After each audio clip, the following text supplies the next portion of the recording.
राज्य स्तरीय विज्ञान प्रतियोगिता रे द्वितीय स्थान अधिकार कले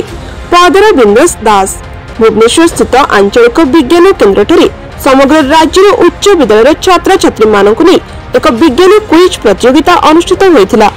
प्रतियोगिता रे वरिष्ठ विभाग खंडपड़ा ओडिशा आदर्श विद्यालय नवम श्रेणी छात्र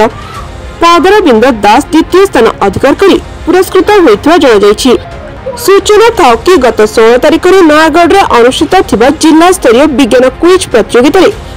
पदर बिंद प्रथम स्थान अधिकार करी राज्य स्तर को मनोनीत होइथिले। तेबे एने परिवार वर्ग आदर्श विद्यालय छात्र छात्री और समस्त शिक्षक शिक्षयित्री शुभेच्छा जणाइबा सह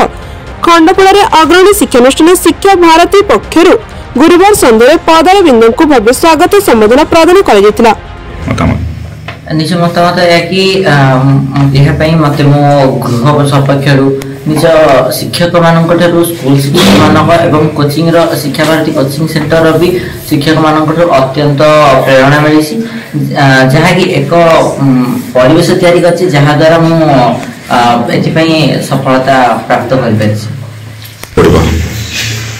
जी मो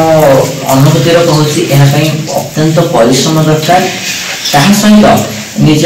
परिवेश भी निज परिवेश भी निज अनुकूल होता दरकार जहाद्वारा आम प्रेरणा मिल आम ये सफलता प्राप्त कर बहुत खुशी कि सार मैंने कर मोर सहपाठी सान भाई भौणी एवं बड़ भाई भौणी मो से केवल गोटे जिन कहना चाहूँगी आगू को बहुत बहुत किसी अच्छी लाइफ में अचिव करने तेणु